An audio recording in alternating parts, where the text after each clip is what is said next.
Welcome to ട്രൈഡോട്ട്. നമുക്ക് ഇന്നത്തെ ഗോൾഡിൻ്റെ പ്രൈസ് മൂവ്മെൻറ്റ് അനാലിസിസ് നോക്കാം.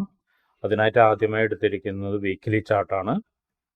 വീക്ക്ലി ചാർട്ടിൽ ഇമ്പോർട്ടൻ്റ് ആയ കുറച്ച് ഏരിയാസ് മാർക്ക് ചെയ്യുന്നുണ്ട്. ആദ്യം ചെയ്യുന്നത് സപ്പോർട്ടാണ്. ഒരു മൈനർ ഷിഫ്റ്റ് തന്നൊരു ഏരിയനെയാണ് സപ്പോർട്ടായിട്ട് മാർക്ക് ചെയ്യുന്നത്. ഇനി റെസിസ്റ്റൻസ് ആണ് മാർക്ക് ചെയ്യാനുള്ളത്. റെസിസ്റ്റൻസ് ഓൾ ടൈം ഹൈനെയും അതുപോലെ തന്നെ കഴിഞ്ഞ വീക്കിൽ ക്രിയേറ്റ് ചെയ്ത ക്യാൻഡലിന്റെ വിക്കിനെയും കൂടി ചേർത്താണ് മാർക്ക് ചെയ്യുന്നത്. അതോടൊപ്പം തന്നെ ഒരു ഏരിയ മാർക്ക് ചെയ്യുന്നത് ഇതിന് മുന്നേ ഉണ്ടായിരുന്ന ഓൾ ടൈം ഹൈ ആയിരുന്നു. ഇതിന് മുന്നേ എന്ന് പറഞ്ഞാൽ കുറച്ചു കാലം നിന്നിട്ട് മാർക്കറ്റ് പിന്നെ താഴോട്ട് വന്ന് സപ്പോർട്ട് എടുത്ത് ബ്രേക്ക് ചെയ്തതാണ്. അതിനെ മാർക്ക് ചെയ്യുന്നുണ്ട്. അത് നോക്കിയാൽ കാണാം.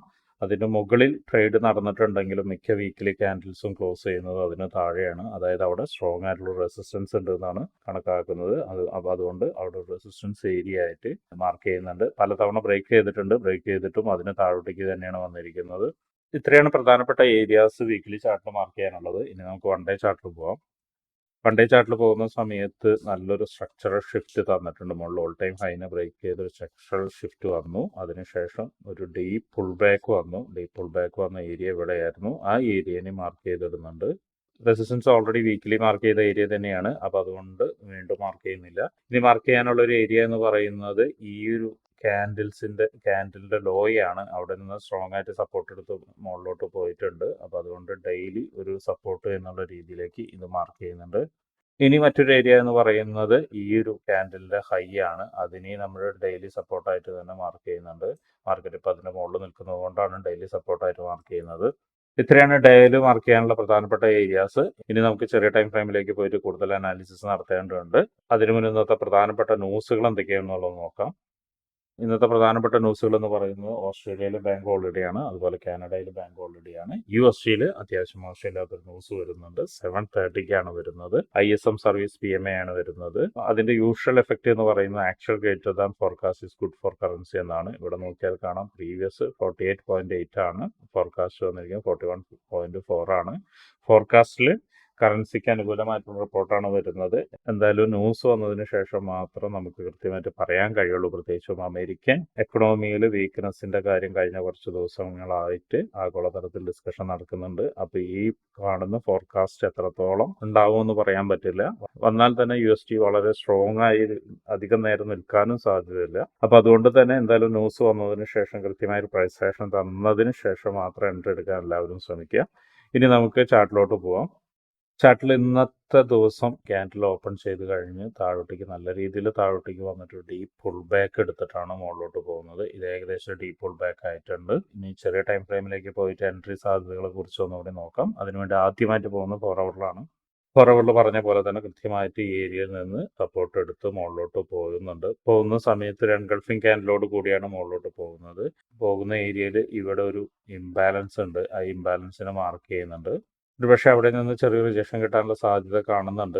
എത്രത്തോളം വലുതാവും എന്നുള്ളത് കൃത്യമായിട്ട് പറയാൻ പറ്റുന്നില്ല. ഇപ്പോൾ പറയാൻ പറ്റുന്നില്ല. എന്തായാലും നമുക്ക് പിന്നീട് നോക്കാം. മറ്റൊന്ന് 4 ഹവറിൽ താഴോട്ടേക്ക് നോക്കുകയാണെങ്കിൽ ഇനിയും കുറച്ച് ഏരിയകളിൽ മാർക്കറ്റ് വരാനുണ്ട്. പ്രത്യേകിച്ചും ഈ ഏരിയയിലേക്ക് എത്തണം. ഏരിയയിലേക്ക് എത്തിയിട്ട് ആയിരിക്കും ഒരുപക്ഷെ മാർക്കറ്റ് മുകളിലോട്ട് പോകാമെന്ന് ഒരു സാധ്യത കാണുന്നുണ്ട്. അപ്പോൾ അതുകൊണ്ട് ഇവിടെ ഒരു സപ്പോർട്ട് മാർക്ക് ചെയ്യുന്നുണ്ട്. റെസിസ്റ്റൻസ് ക്യാൻഡിൽ മുകളിൽ വരച്ച് തന്നെ ഉണ്ട്. അവിടെ വീക്കിലുണ്ട്, ഡേ ഉണ്ട്. എന്നാലും 4 ഹവറിലൊന്നും വരയ്ക്കുന്നുണ്ട്. കുറച്ചുകൂടി റിഫൈൻ ചെയ്തിട്ട് 4 ഹവറിൽ കിട്ടുന്നുണ്ട്. അപ്പോൾ അതുകൊണ്ട് ആ ഒരു ഏരിയയിൽ റെസിസ്റ്റൻസ് ആയിട്ട് എടുക്കുന്നുണ്ട്. ഇപ്പോഴത്തെ ഒരു അവസ്ഥയിൽ നോക്കുന്ന സമയത്ത് മാർക്കറ്റ് വളരെ സ്ട്രോങ് ആയിട്ട് മുകളിലേക്ക് അപ്രോച്ച് ചെയ്യുന്നുണ്ട്. വലിയൊരു വീഴ്ച ഫ്രൈഡേ തന്നിട്ടുണ്ടായിരുന്നു. പക്ഷെ ആ വീഴ്ചയ്ക്ക് കണ്ടിന്യൂഷൻ കിട്ടുന്നില്ല. ഇവിടെ നിന്ന് സപ്പോർട്ട് എടുത്തിട്ട്, അതായത് സപ്പോർട്ട് ഡീപ്പ് പുൾ ബാക്ക് ആണ്. നമുക്കതൊന്ന് ഗ്യാൻ ബോക്സ് വെച്ചിട്ട് നോക്കാം. ഗ്യാൻ ബോക്സ് വെച്ച് നോക്കുന്ന സമയത്ത് കൃത്യമായിട്ട് മനസ്സിലാവുന്നുണ്ട്. 50% താഴെ വന്നിട്ടാണ് മാർക്കറ്റ് മുകളിലോട്ട് പോകുന്നത്. അതൊരു പക്ഷേ കണ്ടിന്യൂഷൻ കിട്ടാനുള്ള സാധ്യത ഉണ്ട്. എന്തായാലും ഇവിടുന്ന് ഒരു ചെറിയ റിജക്ഷൻ പ്രതീക്ഷിക്കുന്നുണ്ട്. അപ്പോൾ അങ്ങനെയാണെങ്കിൽ ഒരു സെല്ലിംഗ് സ്കാൽപ്പിങ്ങിന് സാധ്യത ഉണ്ടോ എന്നുള്ളത് നോക്കാം. എന്തായാലും നമുക്ക് 1 ഹവറിൽ പോയതിനു ശേഷം അത് എങ്ങനെയാണെന്നുള്ളത് നോക്കാം. 1 ഹവറിൽ നോക്കുന്ന സമയത്ത് ഇവിടെ നിന്ന് സപ്പോർട്ട് എടുത്ത് പോയ ഏരിയ എന്ന് പറയുന്നത് ഒരു ഇംബാലൻസ് ഉള്ള ഏരിയ ആയിരുന്നു. ആ ഏരിയയിൽ നിന്നാണ് സപ്പോർട്ട് എടുത്ത് പോയത്. അപ്പോൾ അടുത്തൊരു ഇംബാലൻസിലേക്കാണ് ഇപ്പോൾ മാർക്കറ്റ് സഞ്ചരിച്ചുകൊണ്ടിരിക്കുന്നത്. സഞ്ചരിക്കുന്ന സമയത്ത് പ്രത്യേകിച്ചും ഇവിടെ ഒരു മൈനർ സ്ട്രക്ചർ തന്നിട്ടുണ്ട്. അതിൻ്റെ ഒരു കണ്ടിന്യൂഷൻ മുകളിലോട്ട് തന്നിട്ടുണ്ട്. ഇവിടെ ഒരു മൈനർ സ്ട്രക്ചർ തന്നിട്ടുണ്ടായിരുന്നു. ഇനി അതിൻ്റെ ഒരു കണ്ടിന്യൂഷൻ കിട്ടണമെങ്കിൽ ഇത് ബ്രേക്ക് ചെയ്ത് മുകളിൽ നിൽക്കണം. മുകളിൽ നിന്നാലും മുകളിൽ നിന്ന് വന്നിട്ട് നേരത്തെ പറഞ്ഞ പറഞ്ഞ പോലെ ഇംബാലൻസിൽ നിന്ന് ചെറിയ റിജക്ഷൻ കിട്ടാം. ആ റിജക്ഷൻ ഈ ഒരു ഏരിയയിലേക്ക് എത്താനുള്ള സാധ്യത ഉണ്ട്. ഒരുപക്ഷെ സ്ട്രോങ് റിജക്ഷൻ ആണെങ്കിൽ ഈ സപ്പോർട്ട് ഏരിയ വരെ വരാനും സാധ്യതയുണ്ട്. എന്തായാലും നമുക്ക് 1 ഹവറിൽ പ്രധാനപ്പെട്ട ഏരിയാസ് ഒന്ന് മാർക്ക് ചെയ്തിടാം. 1 ഹവറിൽ വീക്കിലിയിലും ഡേയിലും 4 ഹവറിൽ മാർക്ക് ചെയ്ത റെസിസ്റ്റൻസ് അതുപോലെ നിൽക്കുന്നുണ്ട്. അതുപോലെ തന്നെ 4 ഹവറിൽ മാർക്ക് ചെയ്ത ഇംബാലൻസ് അതുപോലെ തന്നെ നിൽക്കുന്നുണ്ട്. അപ്പോൾ കാര്യമായിട്ട് 1 ഹവറിൽ ഒരു മാർക്കിംഗ് ചെയ്യേണ്ട ആവശ്യം വരുന്നില്ല. പിന്നെ നേരത്തെ മാർക്ക് ചെയ്ത റെസിസ്റ്റൻസും അതുപോലെ തന്നെയാണ് നിൽക്കുന്നത്. ഇനി 50 മിനിറ്റ്സിലോട്ട് പോയിട്ട് ഇന്നത്തെ എൻട്രി സാധ്യതകൾ എന്തൊക്കെയാണെന്നുള്ളത് നോക്കാം. 50 മിനിറ്റ്സിലോട്ട് പോകുന്ന സമയത്ത് ഒരു എൻട്രി സാധ്യത കാണുന്നുണ്ട്. പ്രത്യേകിച്ചും ഇതിന് ബ്രേക്ക് ചെയ്ത് റിജക്ഷൻ കിട്ടുകയാണെങ്കിൽ എൻട്രി സാധ്യത കാണുന്നുണ്ട്.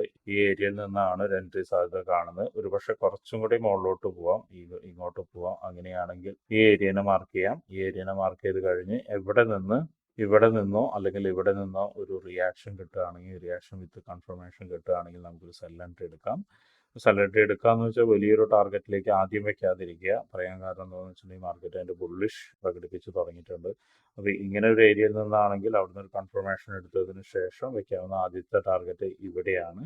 ഈ ഒരു ഏരിയയിലേക്കാണ് ആദ്യത്തെ ടാർഗറ്റ് വെക്കാൻ പറ്റുന്നത്. രണ്ടാമത്തെ എന്ന് പറയുന്നത് കുറച്ചും കൂടി ഇറങ്ങിയിട്ട് ഇതിലായിട്ട് വെക്കാം. മൂന്നാമത്തെ ടാർഗറ്റ് എന്ന് പറയുന്നത് ഇതിൽ വെക്കാം. നാലാമത്തെ ടാർഗറ്റ് എന്ന് പറയുന്നത് ഇതിൻ്റെ ലോയിലേക്ക് വരെ വെക്കാം. എന്തായാലും അതുവരെ എത്തുമോ എന്നുള്ള ഡൗട്ട് ഉണ്ട്. എന്തായാലും നമുക്ക് ലൈവ് മാർക്കറ്റിൽ ഇരുന്നിട്ട് നോക്കാം. ലൈവ് മാർക്കറ്റിൽ ഇരിക്കുന്ന സമയത്താണ് കൂടുതൽ കൺഫർമേഷനെ കുറിച്ചിട്ട് സംസാരിക്കാൻ പറ്റുള്ളൂ. ഒരു മെന്ററെ സപ്പോർട്ടോട് കൂടിയിട്ട് ഫോറക്സ് ട്രേഡിംഗ് ഫ്രീ ആയിട്ട് പഠിക്കണമെന്ന് താല്പര്യമുള്ള ആരെങ്കിലും ഉണ്ടെങ്കിൽ വീഡിയോയുടെ താഴെ കാണുന്ന വാട്സപ്പ് കമ്മ്യൂണിറ്റിയിൽ ജോയിൻ ചെയ്യുക. എല്ലാവർക്കും നല്ലൊരു ട്രേഡിംഗ് ഡേ ആശംസിക്കുന്നു.